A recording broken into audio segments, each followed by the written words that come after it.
and turn us over to Dr. David. All righty. Thank you, Scott. And for those of you that were here last week, I again apologize. We had technical difficulties that it didn't work. We all tried. Tammy was on helping, didn't work. So anyway, I apologize for that. I think we have it solved this week because I'm at least here for now. So there we go. I had a topic last week and I'm just going to do it this week because I think it's always pertinent.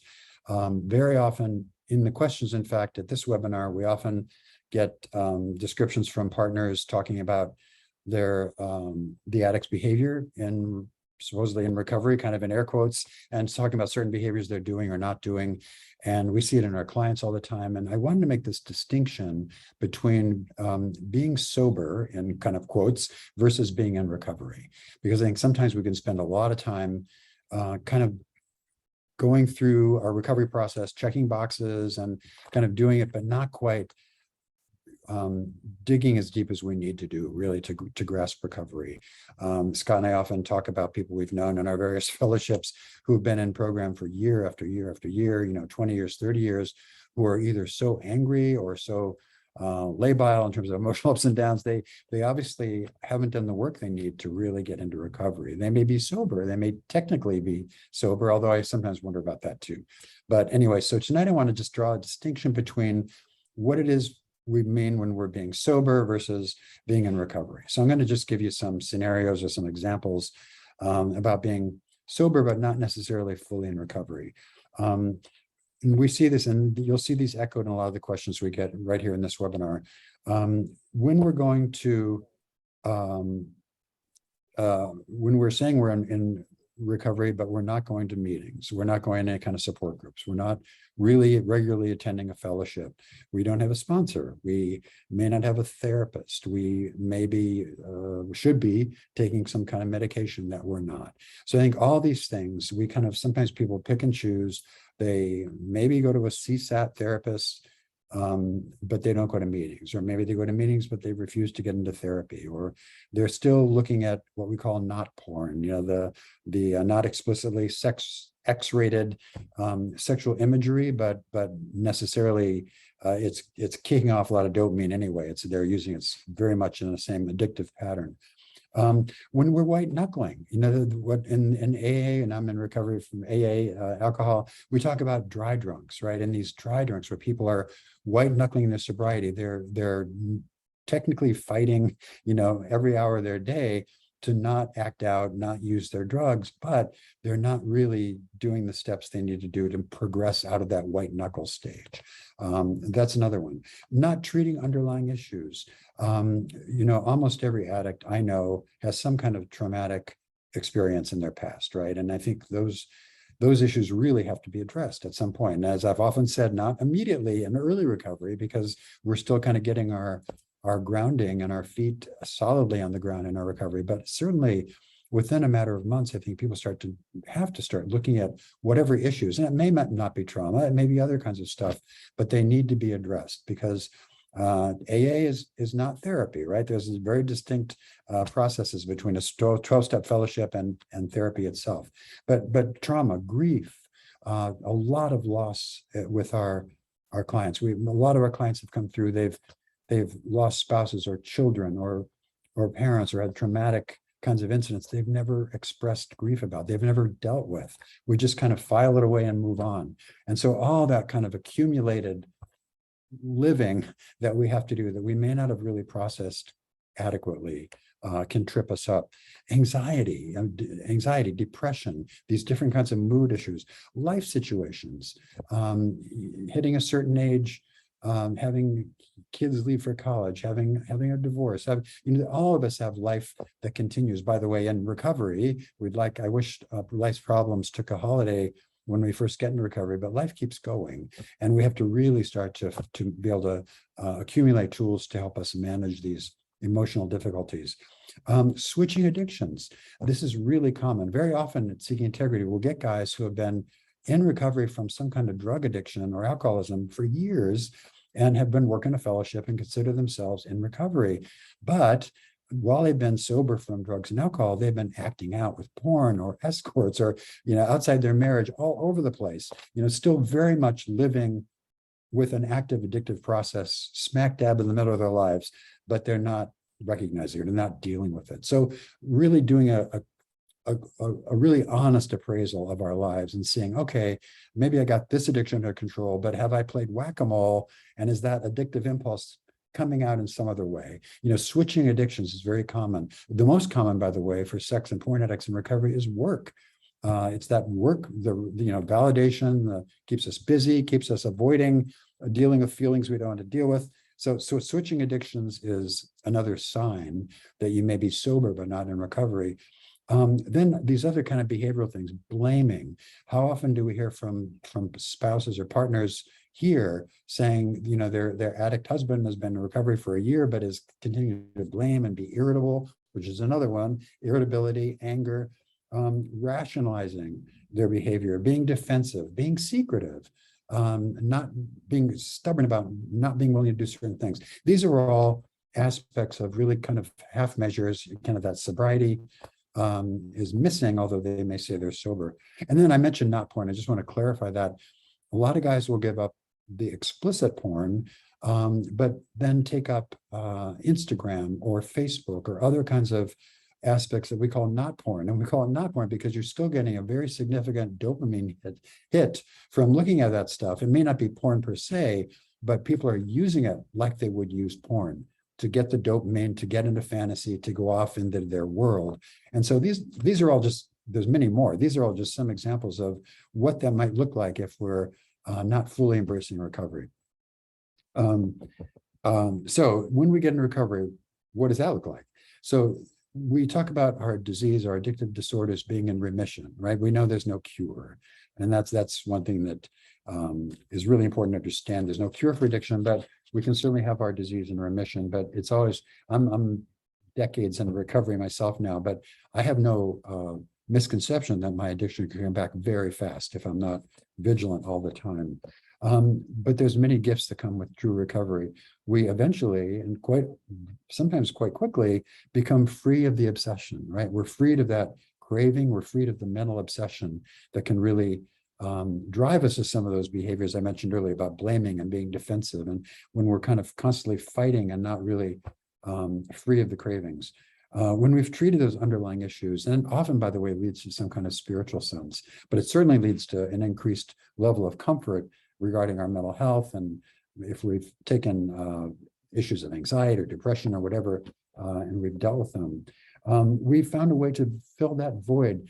Every addict I know talks about a big hole in their chest, right, that they're trying to fill with their addictive behaviors. And that was certainly true for me. But with recovery, with true recovery, that hole starts to get filled up. And it starts to get filled up, that void, with emotional life that we discover and create, with a spiritual life that we discover and create, with behaviors that are in integrity, that really are in alignment with our values. All that's very rewarding and filling, and starts to close that hollow emptiness that we felt earlier. We learn about things, right? It's a process. And that's frankly one of the things that kept me going early on, is that I love to learn about stuff. And it was just interesting. But there's a lot of things we can learn about ourselves, about treatment, about how our brains work, about how our bodies work. And that's really useful and very informative. And then finally, I think we can figure out how to do with cravings and how to keep our recovery going forward. But ultimately, we have to make those significant changes in our life. And getting truly and sober into recovery for me allowed me to make the changes that I needed to make. And whether that was self-acceptance or letting go of certain people in my life or certain situations that no longer worked for me, that didn't serve my higher purpose, whatever those are, and they look different for every individual, but we start to make adjustments in our lives. And that's why I think an addict who's several years in recovery can look back and they don't feel like the same person, because those changes have started to occur at many different levels, from the intellectual and spiritual down to our very kind of emotional core. So these are all kind of just to draw out the contrast between being sober and being in recovery. And just to see how this might play out, I want to use circle plans just really quickly. When we look at circle plans or boundary plans, if you will. So if what does that inner boundary look like if you're not in sexual sobriety?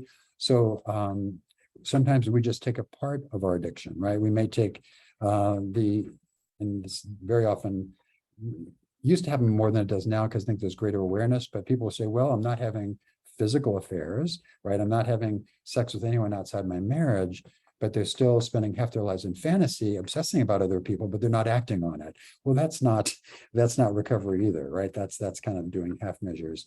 So a lot of sex addicts I know will sort of drink alcohol or take other drugs, and that's okay for some people. But if once they've taken an honest appraisal, they really need to see maybe they have a problem with alcohol, or like our guys often discover, maybe alcohol was the beginning of my addictive ritual. So I may not consider myself an alcoholic, but every time I had a drink, I ended up in a strip club or out with a prostitute or having an affair outside my marriage, right? And it all started with a simple beer. So I think just having that awareness and then avoiding that beer that kicks it off, or cocaine or whatever that might be. Using drugs in general, right? I think oftentimes we'll see guys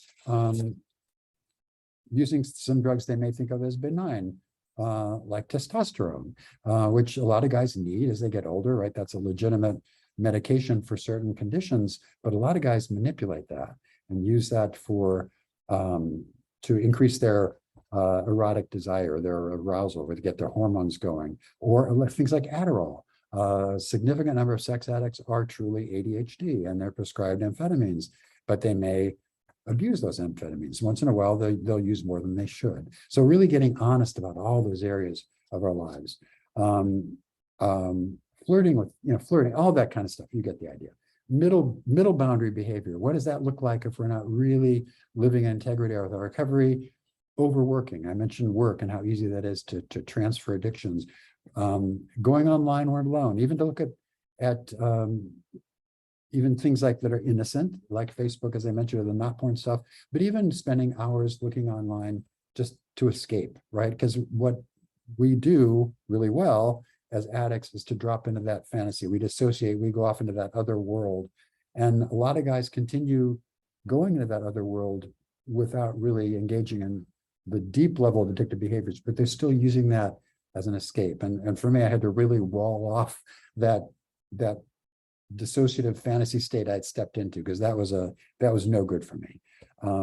Arguing, right? Arguing with my spouse, arguing with my people around me, just blaming, that kind of irritability, skipping therapy, lying.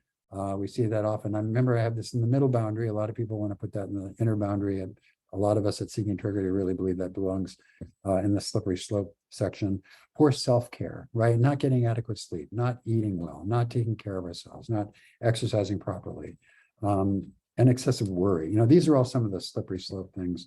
And then the outer boundary stuff that I think we really need to pay attention to, getting a medical checkup, right? Or daily journaling and meditation, skipping these things, right? Skipping the things that we know are good for us, the good tools, but not really doing it. Going back to school, things like aspirational stuff that many of us in our addiction just put off. And I think just, making time for those things. So I think it's really, it's not just about not acting out. I guess that's the bottom line point here. The takeaway is recovery is not just about not acting out, it's about much more. If we look at the steps, the first step is all about giving up the drugs, the alcohol, the sexual acting out. Everything after that is growth and recovery. And I think if we miss those other aspects of it, we're missing the whole ball game, really. So I think with that, I'll stop. Thanks, Scott. Yeah, thank you, David. There's a section in the Alcoholics Anonymous Big Book that talks about how it works. It talks about how the program works. This is what we do to get well. And there's a sentence in that, sort of embedded in that has always hit me really hard. And that sentence is, half measures availed us nothing. And this is what happens when we have people who are sober, but not in recovery. Maybe they show up to the meeting, maybe they go to their therapist, but they're not showing up for the work of recovery beyond stopping the problem behavior. They're never looking at the underlying issues. They're never looking at the other problem behaviors like anxiety and yelling and anger and things like that. And a lot of times they are, they're gambling, or they're overeating, or they're on marijuana maintenance. Alcoholics, when I first got into recovery, were a lot of people on marijuana maintenance. Oh, I didn't have a problem with pot. Okay, but you're doing it every day now. So, Yeah. So yeah, there is a big difference, and there's a big difference not just for the addict, but there's a bigger difference, I think, for the people around the addict, because nothing is. I think I'd rather be around an active addict than a dry drunk, because dry drunks can be awful, with no excuse. At least, if somebody's drunk or high, you can say, well, it was drunk at least. Right. So I don't know. Anyway, so we should jump into the Q&A. We've got some great questions already. Type your questions into the Q&A feature. We'll get to as many of them as we can. Good evening. Can a betrayed wife, after living with a sex addict for over 10 years, knowing all along he was a sex addict, become a porn and alcohol addict? This is the betrayed wife wondering if she's becoming a porn and alcohol addict. I never really watched porn and I never drank alcohol, but in the last few months, I have started drinking a bit of alcohol in the evening and wanting to watch porn. I stop myself most of the time because I know how bad this can become. Can I become an addict at the age of 31? So kind of a lot packed in there, but can a betrayed partner also become an addict? And what about being a betrayed partner might be driving them toward addictive behaviors? There's a whole lot of questions embedded in that, sort of. Right. So, right. I want to start with the easiest one, which is the last one first, then I'll get to the others. That, can you become an addict at 31? Oh yeah. I do a lot of work, as you probably must know, with methamphetamine and sex. And I've had 70 and 80-year-old guys who came in just now getting in trouble with methamphetamine. So, oh yeah, you can become an addict at any age.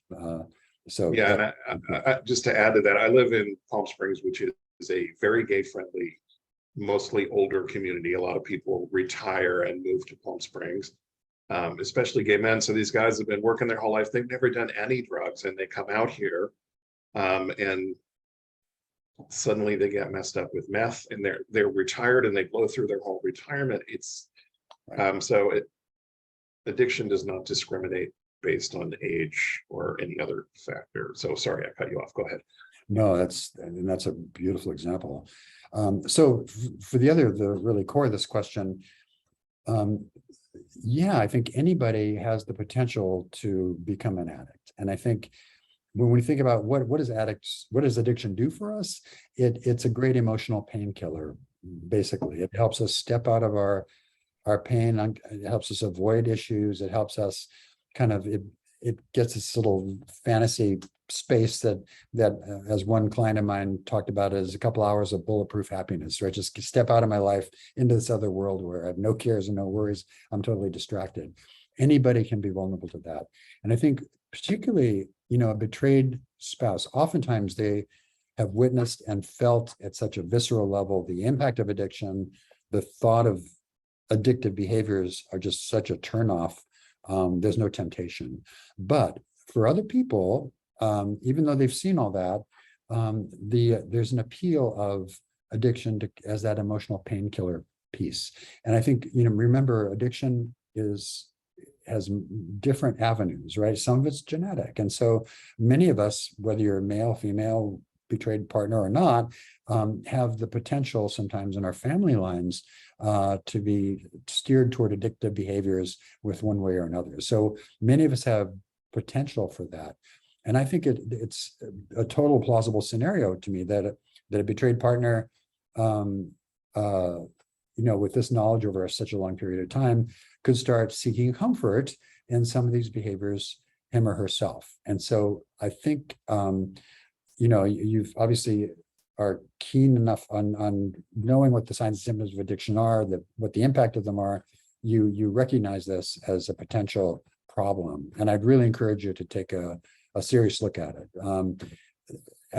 Most women, I'd say, often go toward the drugs. It's a little unusual, although not so much, for women to look at porn. And there's statistics, by the way, every year the number of women looking at porn is doubling. So it may be just opportunity or just the times or whatever, but there is that potential, but I'd be really leery of that. It's absolutely possible that can happen to you. And I think I would really take a look at what's going on when that you have the urge. And sometimes, addictive patterns can be cued by time of day. You mentioned evening. So evening comes around, that people get in the habit of doing something in the evening. But it also really encourages you to kind of go internal a little bit, dig down and see what are the feelings going on and what are these addictive processes doing for you. And I suspect you're using them in some way as some kind of painkiller or coping mechanism. And that's not a healthy one. So I'd really encourage you, hopefully you have a CSAT or some kind of support. I'd bring this up in the context of therapy and see what you can find out and really be cautious, because that can really get out of hand quickly, and it's quite dangerous, in my opinion. Yeah, not that long ago, some CSATs did a lot of work with betrayed partners, did some research, and what they found was betrayed partners of sex addicts, particularly female, they were studying female betrayed partners of sex addicts, almost universally displayed symptoms of post-traumatic stress disorder. Didn't necessarily mean they had PTSD, but they were displaying symptoms after discovery, mostly in the immediate aftermath. Although I would think over 10 years, there could be some PTSD. And one of the many potential symptoms of PTSD is engaging in numbing out behaviors so as not to feel the pain. Dr. Rob writes about that in Doghouse and Out of the Doghouse. Michelle Mays writes about it fairly often. She's kind of a partner expert. Yeah, of course you want to numb out. Sometimes it's overeating. There can be overcompensation in, like going to the gym and sprucing up and getting a new haircut, or there can be overeating and just giving up, or there can be booze or gambling or spending or porn or whatever. When life is not going well, we tend to want to numb out. And we tell the addicts all the time, sex addiction is not about sex. Alcoholism is not about alcohol. Meth addiction is not about meth. We do this to escape. We do this to escape our emotional pain.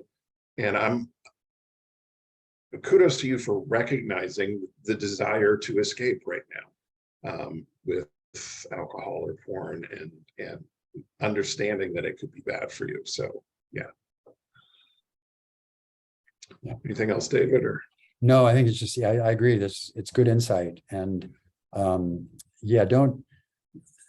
be fooled by age or circumstances, right? Anybody can become an addict really at any time. As Scott said, it's the function of what it's doing. It's helping numb in most cases.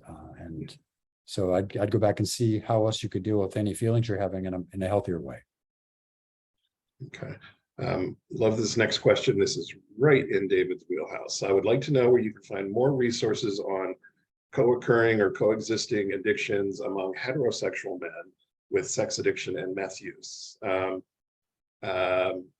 think the addict said he uses meth, I assume, after infidelity to numb the shame of what he's done, but he also uses it to numb other emotions. So it sounds like we have a heterosexual male sex addict who is acting out sexually and then using meth after acting out, which is not the usual pattern, but maybe you can explain, David.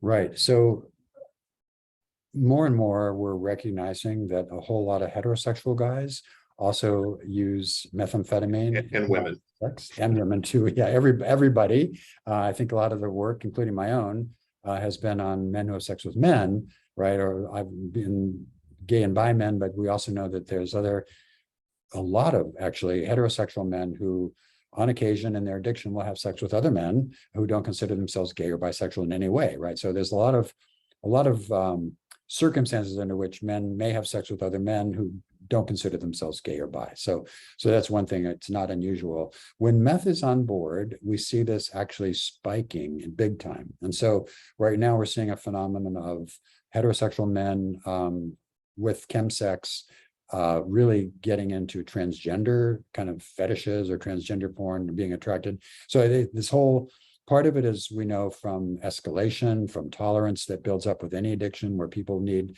to kind of up the ante on the behaviors they're doing to get more dopamine, to get the kick. And some other people, I've had clients where the addiction kind of loosened up some inhibitions that were always there. So there's many different reasons for this. But you're right that there are not many resources on that. There's many more resources on gay and bisexual men. My book, Lust, Men, and Meth, focuses, all the case studies are gay and bisexual men. However, all the theory, all the science, all the addictive aspects in the book apply to everybody. So, shameless self-plug, you could try my book, Lust, Men, and Meth. I think it'd be very informative. I do a chemsex support group here at Seeking Integrity, at Sex and Relationship Healing, on Tuesday nights at 5 Pacific time, every Tuesday. And the group is growing, but I'd say now probably 30% of the guys are straight guys who use meth. And so, and just to kind of complement what you said about to numb, methamphetamine, produces basically 1,300 more times dopamine than normal. It's just this huge dump of dopamine. So it's very much a powerful mood changer, and it's extreme potency in terms of numbing emotions. And so it makes sense that people might find their way to those kind of strong amphetamines to help numb.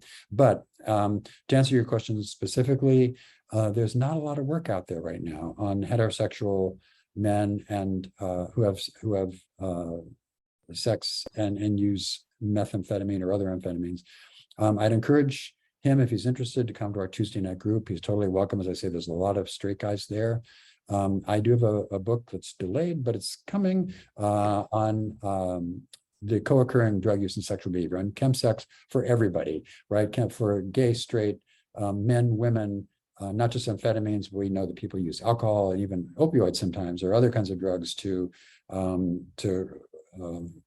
partner with sexual behavior, and that leads to trouble. So the best resource I can say right now, I think, is that Tuesday evening support group. If he's interested, my book, Lust, Men, and Meth, and more to come. But you're right. There's a deficit right now out there of resources for heterosexual men who do this.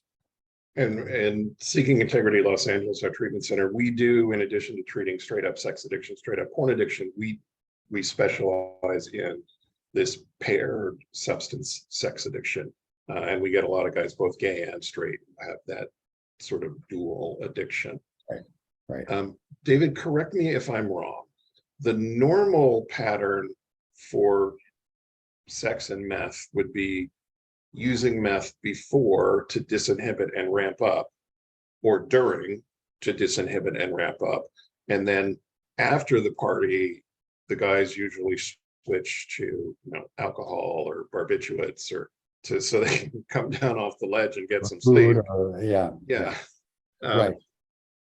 So have you seen it sort of flipped like this, where the meth is actually used to, I mean, it would certainly numb shame. Meth would definitely do that, but it would also leave you wired.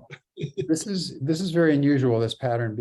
And the reason is meth and cocaine, but meth is the much stronger cousin of cocaine. Yeah. Meth produces so much dopamine that it also ramps up sexual desire and erotic desire, and this kind of sexual frenzy that it can set off in the brain. And I think so almost always we see meth as part of the sexual buildup and sexual acting out.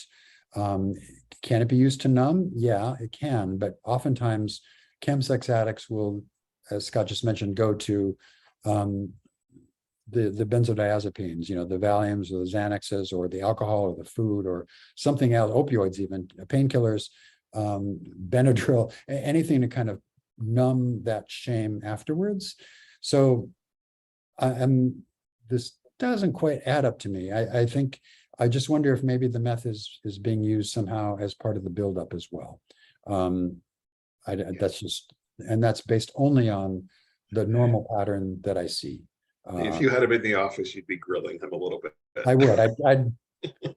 probe around that, because it's very unusual. And meth is such a strong and such a sexual drug, to use it to kind of just numb the shame having acted out already. I don't know. It's almost always part of the acting out process, and other drugs are used to numb. Although meth, as Scott said, is a very powerful and potent numbing agent, but because of the sexual component, it's almost never used that way as an endpoint. It's always in the ramp up. This next question's from one of our regulars. Hi. My new therapist gets me to talk to a particular part of my inner self.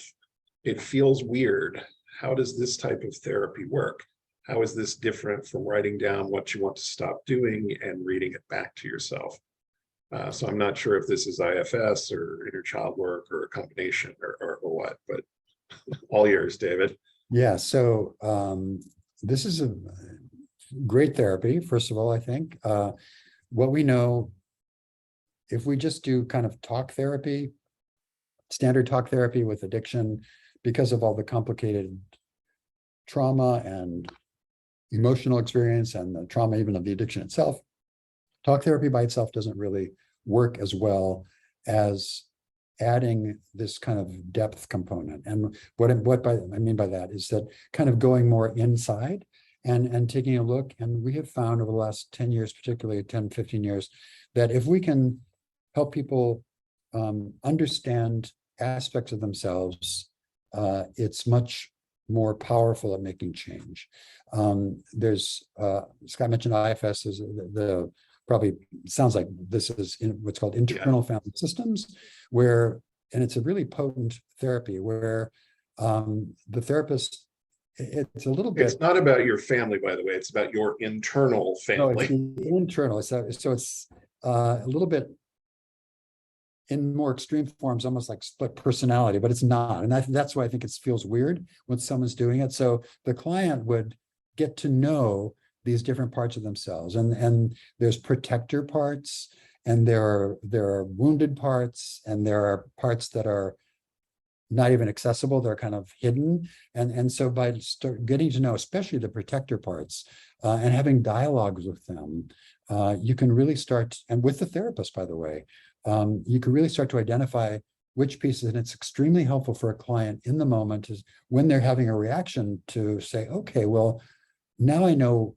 this part of me, this, they call it a fireman, right? The protector or the alarm ringer, they know what is happening and they can name it and that part of themselves. But there's another really important piece here. And just the same way it goes with inner child work, where we do those kind of writing letters and so on.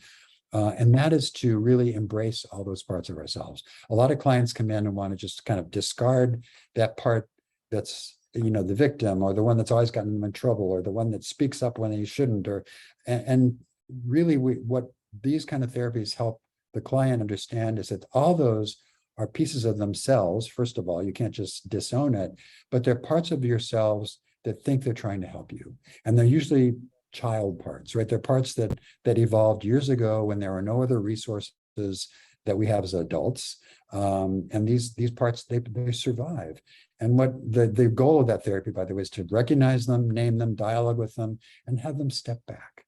And that's so the adult can take over and kind of manage their lives without these interference. Because when these parts of ourselves kick in, it's an automatic response, right? Suddenly we find ourselves in this, elevated state, or being defensive. It's like, where'd that even come from? I didn't decide to do that.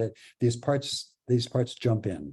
And so gradually the client learns to have more control as they identify them. So that's IFS. The inner child work, the core belief work like that Troy Love does, or we have wonderful webinars, by the way, and courses on both the inner child work and these core belief with Eddie Caparucci and Troy Love on sex and relationship healing, and the courses at Seeking Integrity. We have a couple of IFS discussion groups with Joe Saavedra for men, and I cannot remember the woman's name, but we have one for women too. Perfect. So these are all kind of newer aspects of helping a client see these different parts of themselves. And very often, I'll tell you just my own recovery journey is that I had very little sympathy for myself. I was really down on myself in early recovery as an addict, a lot of shame, a lot of remorse, a lot of anger. And by at the urging of my therapist, by connecting with my wounded inner child, I could feel sorry for him. I could have compassion for that part of myself, but none of the rest. But that was enough. That was the start. I started to learn to connect with that kind of wounded inner child, and it had compassion and empathy for that part of me. And then that kind of grew. And so these are really important. There's a couple of really great books that basically put forth the idea that it's the wounded inner child in us that is really the part of us that's acting out in the addiction. That's the part of us that is crying out for help. And when we kind of discard that or ignore that, it just gets worse. And so by recognizing that part of ourselves and really showing up as the adult, right, as maybe the parent that we never had for that part of ourselves, right? So it's about kind of reparenting ourselves, if you will, and establishing that relationship with us. And we tell our clients every day, you can't really have a healthy relationship with somebody else unless you have one with yourself. It really has to start with yourself first. So these are all great therapies. And there's a lot of great books out there that are very readable, by the way. The internal family systems, or the work on inner children and the core beliefs. A lot of increasingly more resources on that. Yeah, and basically the goal is to get to know these parts of ourselves, which are not always, sometimes they're helpful, sometimes they're very dysfunctional. But we get to know them, we learn to hear them out, listen to them, feel empathy for them, as David said. And then we also can do it in a, I don't want to say disconnected way, but we can then process all of that and all the different parts. We can hear them all out, and then we can go to the prefrontal cortex, the executive reasoning part of our brain, and make an adult decision that is good for us instead of harmful for us. And I mean, that's sort of the ultimate goal is to get to know all these little parts and hear where they're coming from and say, I hear you, parent them, and then make the adult decision, which is what we don't do in our addiction, because we don't know what our parts are. We don't know where it's coming from. Our topic today is sobriety versus recovery. This is recovery. When you're doing this work, exactly, you're doing recovery work. Exactly. This is way deeper than stopping the addiction. Right. And this is, by the way, the theory is not new. Carl Jung, right, is a student of Freud. He came up with the notion of shadows, which is another word for the same thing. And these parts of ourselves, and really he called them shadows because many times those parts don't want to be discovered. They're kind of lurking in the background. We only see them kind of indirectly, but we need to identify them, befriend them. And so there's a long theoretical foundation for this work, and it's powerful work. Yeah, Troy Love talks a lot. He uses the shadow language when he does this. His healing attachment wounds work group is coming up, by the way. If you want to sign up for that, you'll do shadow work and parts work. And he also has a webinar on Fridays, or a discussion group on Fridays, and a webinar once a month on Wednesdays. So he's very, very available with us, and he even works with guys at our treatment centers for us. Oh yeah. So yeah. Love that you're doing that work. Next question, can EMDR therapy be done effectively via Zoom? Did we have this question, or did I have it in another group? I'm not sure. I've had this question before. I can't remember the context we've had it in. I'll just do it. So EMDR, for people that don't know, most people probably do, but it's eye movement desensitization and reprocessing, very ungainly long name for a very powerful trauma therapy that works originally by moving the eyes left and right, increase what's called bilateral stimulation between the two halves of the brain, which help facilitate the resolution of processing trauma. It's a way of resolving trauma. There's other ways to do that bilateral stimulation besides eye movement now, but it's a very powerful technique. I do EMDR. This is an interesting question because I was always afraid to do it via Zoom. EMDR, you sit in the room and it's trauma therapy. So you have to really know your client, and you have to make sure they don't kind of go over the edge somehow. During the pandemic, I was very frustrated not to be able to do EMDR, and a lot of people were, and they started having software out there that allows you to do EMDR, where I can be sitting on my computer and a client can be sitting in their computer wherever they are, and all the equipment they need to do MDR shows up on their own screen. And so we can actually do it. I've emboldened myself. I have a client in Norway. I was sitting in the United States and I thought, boy, if this guy goes, I certainly can't jump in and help him if he gets, and it worked fine. So yes, the short answer is yes, it can be done by Zoom. Ideal, I think it's still best to do in person, but it can be done by Zoom. First, there are a lot of people who just don't have access to an EMDR therapist, and this really opens the door for a lot of that. It's just as effective. It's just from a therapeutic point of view, you have to really know your client and make sure that they're able to be on their own and do the work without needing assistance right there in the room. Scott, you're muted, I think. This next one is some follow-up information from our sex and meth question earlier. And it's not really a question, it's just information, but I think it's worth discussing. This has been escalating. Addictions have been escalating over our 33-year marriage. Weed usage, then alcohol, quit 5 years ago, then restarted. Porn, live websites, then discovery of an affair 8 years ago, and now discovered he continued the affair even after discovery on and off over the past 8 years. And then learning about his meth use in the last 8 months. He has a therapist and has started 12-step recovery, but is having a hard time with maintaining sobriety with so many addictions. The questioner does say, I'm getting healing from my betrayal trauma.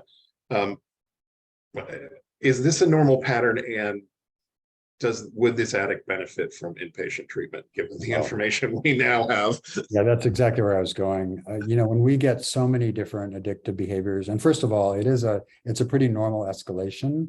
Nobody starts with meth, and nobody starts with cocaine even. People start with alcohol, cannabis, porn sometimes, and then they kind of escalate from there. Meth comes along much later, right? That's way down the road in terms of escalation. That's kind of the end stage, if you will, of some of the drug addiction. So I think what we're seeing is a really long pattern of escalation. And so that tells me a couple of things. One, there's a lot of different addictive behaviors in here, both the substances and the behaviors, plus there's a really long history.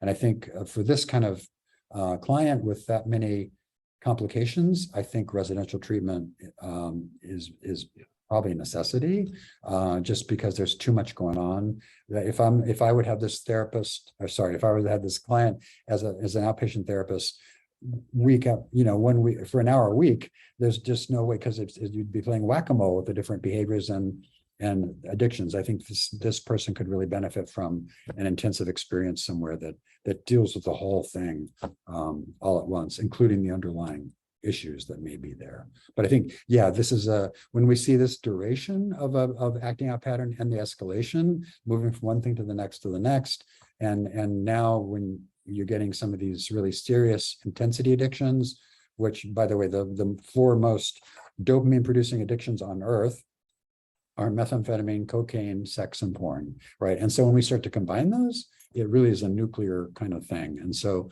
I think it's really important to match the intensity of that addiction pattern with a level of treatment that fits.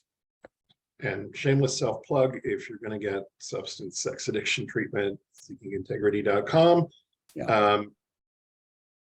Dr. David has literally written the book on it. He is on our floor right now, not working with guys right now, but they're probably on this call listening to us. Yeah. We also have Dr. Rob Weiss, who's pretty expert in this. You're not going to find better treatment than Seeking Integrity. So very few people can do it, frankly. Yeah. This next one is a statement, but I'm going to read it. Engines of the internet cause a person to become addicted, even if there was nothing in early childhood trauma. So I'm going to turn it into a question, David. Right? Wrong? Maybe? Sometimes? Always? Engines of the internet cause a person to become addicted, even if there was nothing in early childhood trauma.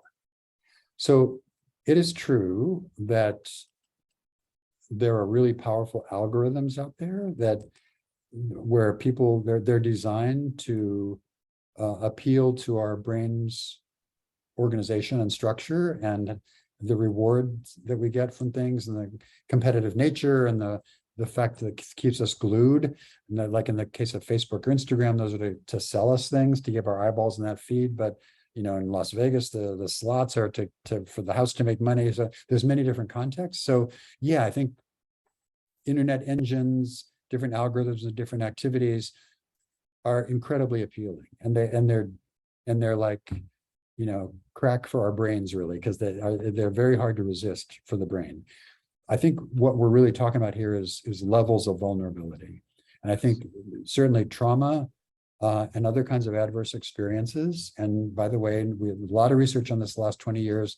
We know an adverse experience may not be trauma, but even having a couple, as few as 4 risk factors, like a parental divorce, somebody in the family with an addictive disorder, somebody in the family with anxiety or depression, somebody who's on disability, a sibling with chronic illness. There's a bunch of different circumstances besides trauma that can set the stage for these unusual patterns. And so that, I think, increases somebody's vulnerability.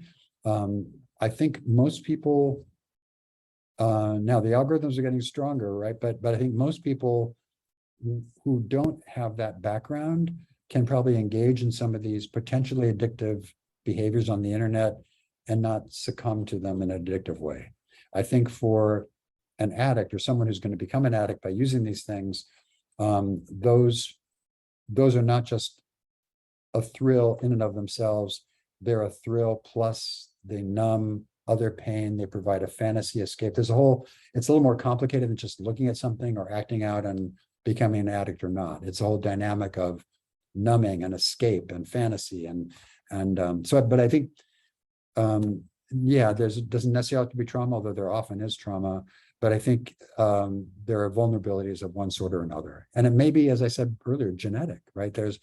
Certain people are more genetically susceptible to different kinds of addictive disorders than others. So I think there's vulnerability. I'd put it in terms of vulnerabilities. It's not inevitable, but boy, there are certain, I think certain people have the deck stacked against them when it comes to the potential for becoming an addict by engaging in certain behaviors. Well stated. I mean, basically everybody on earth has seen porn at some point at this point, or everybody under the age of 30 has seen porn, male and female at this point. Most of those people are not addicted, and they're not going to get addicted. The ones who do are predisposed toward addiction. The same thing could be said of alcohol. Almost everybody has had at least a drink at some point in their life. And, only about 10% of people become alcoholic. So it is, as David said, it's the predisposition, whether it's genetic or environmental. It seems to be about half and half according to the research, although the research also says environment will trump genetics every time. So if you've had trauma, your risk goes way up. But there are other ways to be predisposed. But yeah, the internet does not cause addiction, but boy, does it make it readily available. Easy access. So yeah, and in that sense, it is creating a lot of addicts in its own. Without creating them, it's enabling the creation. Addiction is very opportunistic, and I think, and the internet and other kinds of, cannabis, legal cannabis on every street corner in certain states. I mean, there are just opportunities. Do they make the addict? Well, not necessarily, but boy, if somebody has that predisposition, when it's so easy and accessible, and I think when we saw, smartphones come out, so porn became free and private and in your pocket whenever you wanted it, that caused a big jump. So again, it's about opportunity in that equation somewhere. Yeah. Next one, I'm a sex addict. I'm in recovery for about 7 months now. My wife keeps saying it'll be 3 to 5 years before we rebuild our relationship. What is the success rate of marriages after the recovery work is to the point where relationships can begin to rebuild? I want us to be part of the success rate. So if both parties, let's say both parties want this to work, what's the success rate approximately? And when should the relationship rebuilding, I think more importantly, when should the relationship building start or rebuilding start? Because we've talked about this before. we don't jump into couples therapy in day one of sex addiction recovery. It's down the line a little bit when we're ready. So I asked about 6 questions there, sorry. So let me just start by saying what Steph Carnes talks about. That she talks about a 5-year window, which may be where this figure is coming from, of kind of from discovery, if you will, and healing to a couple really kind of getting in sync and really living a life of healthy intimacy and integrity.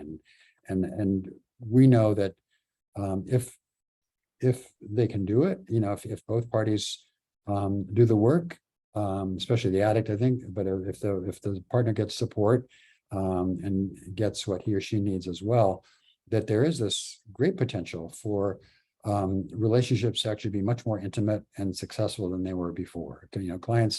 Couples learn a whole bunch of skills in the course of this recovery work, and a lot of the secrets and a lot of the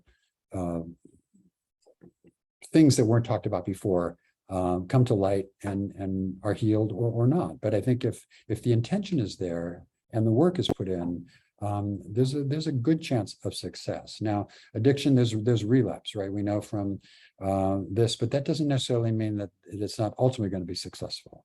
There's a lot of statistics in addiction. If you can stay sober and clean basically for a year, it really your odds of staying that way go up dramatically. So I think that's important to keep in mind. But as Scott said, there's a staging of this couples recovery that has to be talked about. And I think in the beginning, and we recommend this to our clients, that for a good 2, 3, 4 months, perhaps, we really like to see the client and the partner, the spouse, working on kind of parallel but individual tracks, right? The addict certainly needs to be doing that to get their just the business of early recovery and all the work that has to go into that, and getting that new kind of lifestyle really integrated into their daily living.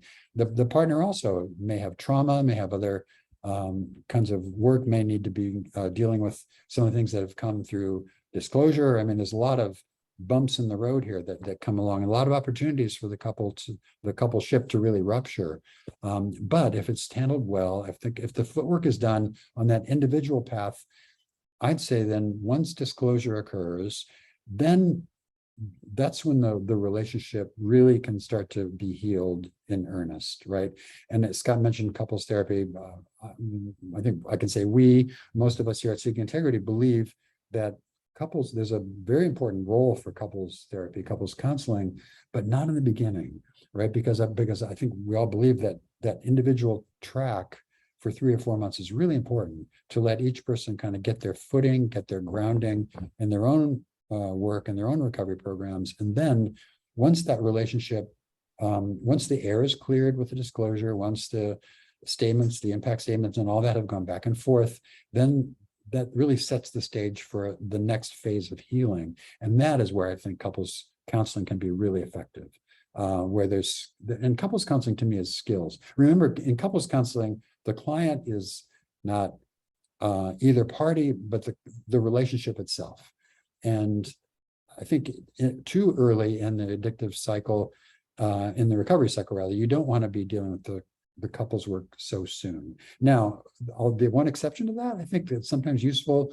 I'll recommend a session or 2 of couples work sometimes just to learn some skills. One of the great benefits— maybe to set some longer term goals.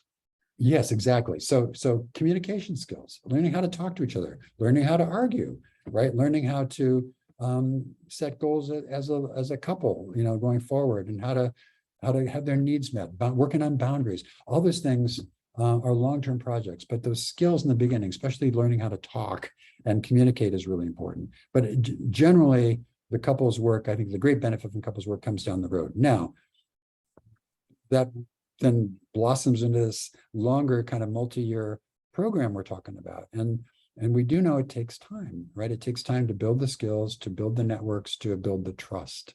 And that's the one thing that we always talk to our clients here about, is that really it's going to take time of really living in integrity, and living by your word, living according to your values, doing what you say you're going to do over and over and over again, over time. It's that really duration over time that's going to make the difference often to the betrayed spouse. And I think that just takes time. But I think with practice, those communication skills, the work, the hard work, the honesty, the checking ins, the connection, right? I think a lot of the outer circle work, I always really want to push outer circle behaviors to include a lot of couples work, right? Not in terms of therapy, but fun things. What are you going to do as a couple to go out and have fun, to do things together, to build the relationship? That all takes time, but usually and I'd say we'd say 5 years, but I think usually after a couple of years, you start to be enjoying that relationship in a way that you probably never did before. And I've seen couples at 5 years who are really, will say it's better than ever. So does every couple get to that point? Not everybody, unfortunately, but a lot of can. I think everybody has the potential to getting to that point if they're willing to put in the work, honestly. Yeah. I think we have time for one more quickie. And if it's okay, David, I think I'm going to answer this one because so it says, how many sex addicts in SAA 12-step groups are actual real addicts and not just people who are there because of religious guilt? So my answer, and I'm sure David will add something to this, is I've been going to SAA meetings for 22 years. I have never met someone in an SAA meeting who was there who was not a sex addict. That said, and no self-respecting CSAT or really self-respecting therapist, period, would ever send somebody who is dealing with religious guilt rather than addiction to a 12-step group. It would be counterproductive. But so they never make it to the 12-step groups. Do people come into therapy, David, having been told by maybe a pastor or somebody, well, you're looking at porn, it's against our religion, you must be a sex addict. Do you ever encounter that? I've certainly had clients who were told that, right, by other people, and there's a lot of therapists out there who don't understand sex addiction. That's why we always refer people to CSATs who have that training and the specialized knowledge. We've had many clients come through here, and I've had many clients in our own practice who had seen other therapists who said, you're not a sex addict, you're doing this behavior for this or this or this reason. And do a lot of our sex addicts have religious trauma of some sort? Yeah, they do. But they're also truly sex addicts. With all the definition, there's very specific criteria for what addiction is, and they meet those criteria. So it's not just about a painful religious past, for sure. Yeah. One more quick one. Does Seeking Integrity have courses on communications? And interestingly enough, Dr. Fawcett will be teaching a course on, it's a 2-level course. The first level is on healthy intimacy, which will have a lot about communicating. Totally. And the second level is about healthy sexuality, which will have even more on healthy communications. Right. And then we also have couples work groups. I think we have one starting in September. David's work groups that I just mentioned will be starting in October. But we also have couples work group with Susie LeBrock, Dr. LeBrock, that deals with couples communications. I recommend both of those. So you can find them on Seeking Integrity. You can sign up for the intimacy course already, by the way, if you want. Yeah, it is up and people can sign up. We just got it live. So thank you everybody for being here. David, thank you for a great topic and wonderful expertise as always. Yep. Anything you want to add to take us out? No, just great questions. I appreciate really informed questions. I love this meeting. So yeah, great stuff. And just remember the topic, being sober versus being in recovery. That's really important distinction to make. Yeah. All right. Good night, all. Have a good evening. We'll see you next week. Bye-bye.